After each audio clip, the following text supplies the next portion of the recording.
to Scrappin with Sheri and project recipe 46. Now, you've seen me do this a million times, and today is no exception. I'm going to be using a lot of scrap pieces today, and I can't tell you where any of them come from. This is a piece I have left over, and this is what ties everything else together. It's from one of the fall collections, and I would venture to guess it's named Autumn something or Harvest something, but I'm not sure. Some of you will probably tell me in the comments. This orange is actually a piece of non-Creative Memories paper, but it matches a Creative Memories paper we had with the old company probably 20 years ago or more. And so I'm going to be using that for some accent.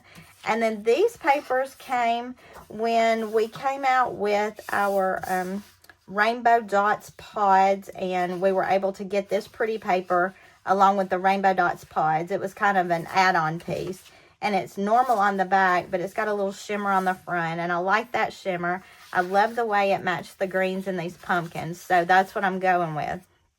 Now, when I look at this right off the bat, I'm going to do some cutting first, but I know that I want this to be the blue down through here, with this being accents on the side. So let me go ahead and cut this, and here's my problem. This is not big enough to cut these two large pieces here.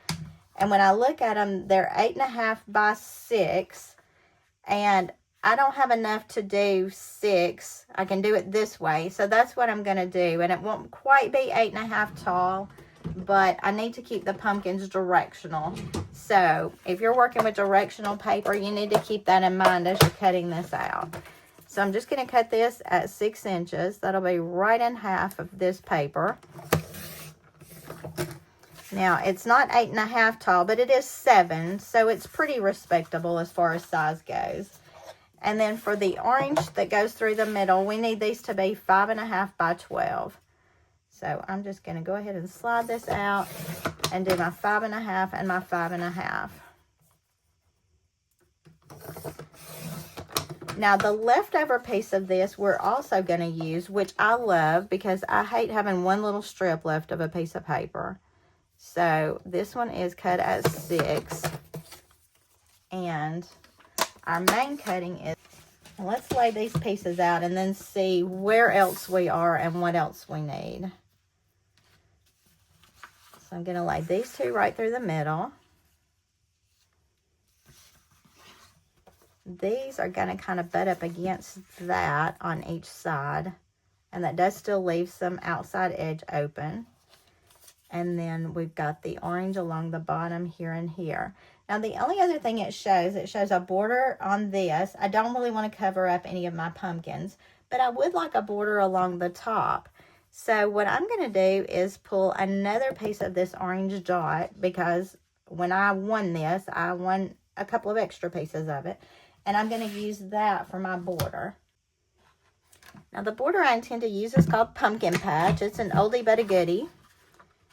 And I think I'm just going to need to punch one border. I don't want this top and bottom, mainly because I don't want my pumpkins to be upside down. And I don't want to cover up any of my pumpkin-y paper because I love it so much. That's the reason I had a little of it left,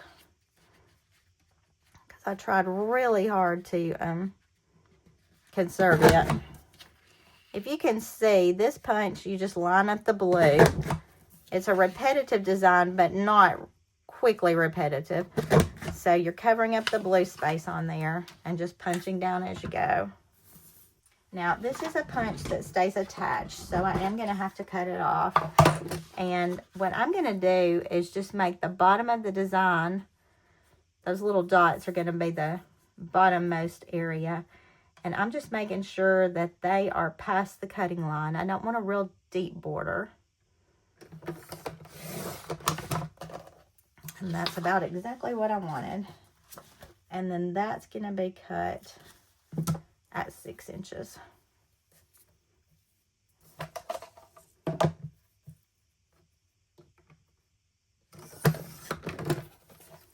All right, so let's stick it all down. It's a little busier than I would normally like. And I'm already thinking maybe I should put some color behind that to make it stand out a little more. Let me tape my other pieces and think on that a second. What would you do?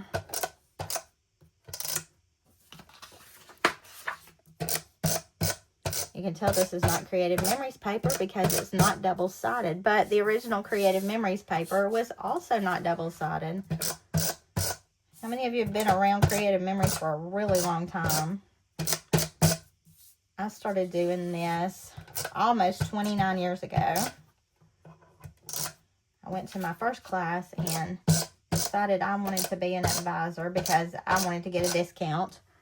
And well over 200 albums later, I'm still doing it. And now I do it more for the fun. I love teaching my customers. I love coordinating events. So I just have a good time with it now. It's funny, I've heard some of my customers say, oh, Sheri doesn't do this to make money. She just does it for fun. Well, you know, it's always good to make a little money on the side because this is my main job now. But if you've ever thought about being an advisor, you could always reach out to me and we can talk about that. I do enjoy what I do. I'm going to slide this over so I can kind of line my pumpkins up a little bit. You can tell, too, this green paper has some variations in it. Some of them match better than others. But most of this is going to be covered up with pictures anyway, so I'm not real worried about the variations and the matchy-matchy and all that. Let's get this on here. All right, we're back to our dilemma here. Do we add color behind that to make it stand out? I think yes. And I'm thinking just because these pumpkins have these dark brown stems and there's some dark brown here, that would probably be my best bet on color. So let me grab some of my dark brown. Fortunately, I just got a new order in with lots of packs of hot fudge in it. So let's pull our cutter back out and see how wide we need this to be. I don't want it to be overpowering, but I do want it to show. So we're going to go with that. I'm going to cut,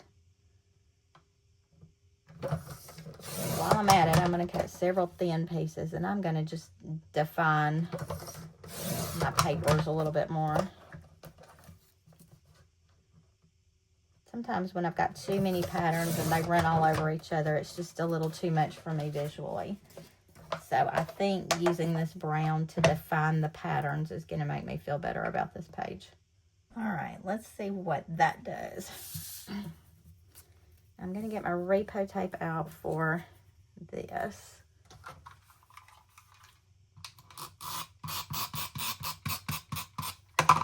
And I did do my repo tape directly on my tabletop, which I don't recommend doing repeatedly. I had my map packed from another event I attended and just don't have it handy. Actually, it's probably packed now for open house, from open house. I do like that visual definition right there. I think that adds something to it.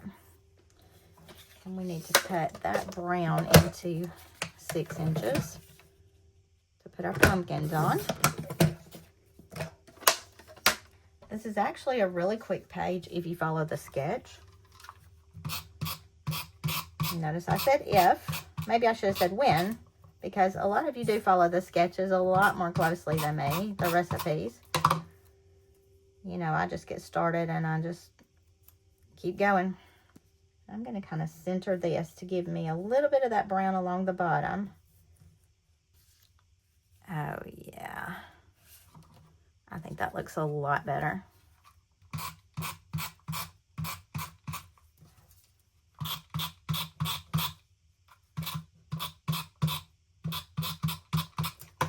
It's amazing to me what a little added color can do. And the contrast with having the really dark brown on here, I think makes the whole page just come alive a little bit more.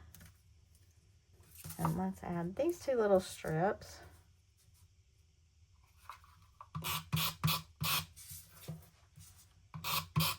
And I'm adding all the strips onto the orange rather than onto the pumpkins because I don't want to cut the pumpkin paper down any at all.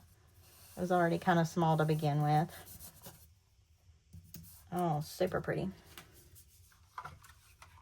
And there's no reasoning behind me using repo tape there except it was closest to my hands.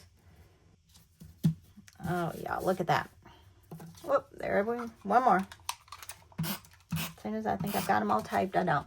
Now, the pictures I'm going to use were actually taken the end of October, and I've been so excited about doing them, I just couldn't wait.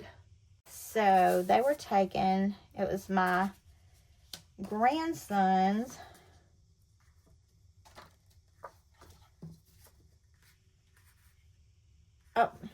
I'm trying to figure out what's going wrong here, and this is what's going wrong. The pages actually go like that. It was my grandson's 5-month birthday, and my daughter does a little Facebook post when he has one of his little birthday month things, and she took pictures of him and his sister together, and some with just him, but sister loves to get in on the action. These are a little bit wider than the recipe calls for, just because the way they were taken, I couldn't cut them down very much. But it's also right near Halloween, so it turned out really cute. But that's the reason I really wanted to use the pumpkin. And then my other little granddaughter was in this cute little outfit with pumpkins on it, so I couldn't not put her on there. So when I'm thinking about what I'm thankful for today, I'm going to tell you I am thankful for smiley grandchildren. I'm thankful for grandchildren who live in homes where they feel safe and secure and happy and healthy, and oh my goodness, not just thankful for them, but I'm thankful for the homes in which they're being raised, and I don't take that for granted. I see a lot of people who struggle with that, whose grandchildren are not being raised in good homes, and I feel for you. I'm so sorry if you're in that situation. Now, one thing I'm thinking I would like to do is mat these two particularly, just to help them stand out on that pretty little pumpkin paper. And because I've got some extra of this brown, that's just a good spot to bring it in again. And those are pretty close to the same size. You know I don't double mat very often, but I do think it's going to help these really stand out. It's also taking up a little more of my pumpkin paper, which I'm kind of antsy about, but I think it'll be okay. Now, let's stick these down and see where we are.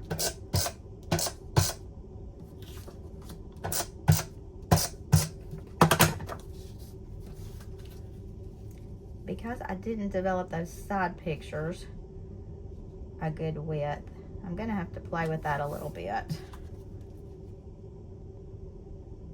The horizontal pictures, because I don't want them covering the whole brown border. But I think I might can tuck just a little, which will make me lose the white border on one side, but I think that's going to be all right for me, because I'd rather see a little bit of the brown and a little bit of the orange on the outside edge. Now, I've told you this before, when working with 3 pictures that you want on a layout like this, I typically do top and bottom first and then add the center one and kind of space it that way. And I've got these dots to help me line up a little bit. You know, my cuts are not always exactly perfect, so that's sort of a problem for me sometimes, but and I'm just tucking these pictures right under the edge. Now this one, because of the way I developed it kind of large, it's going to have to overlap because I can't cut off the words. But I like to do my daughter's Facebook post on these when she does the monthly things, because she tells what he's doing, and I put these in his little album so he can see what his mommy writes about him each month.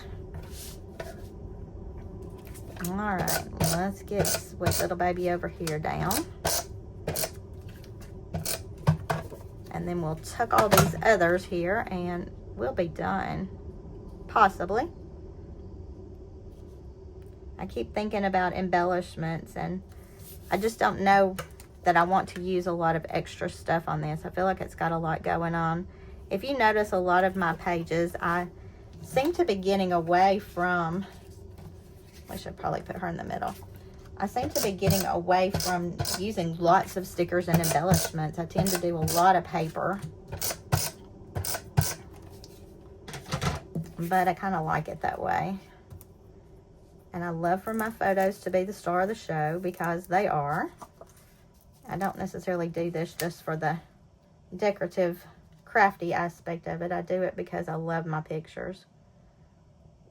And that one's going to be a little bit long, so I'm going to cut it down just a hair. His hand is already kind of off the side of the picture, so it doesn't make that big a difference to cut off a little more. Okay, that one's done. I'm going to go to the top and get that one under. Looks like it'll be just the right width side to side to go under.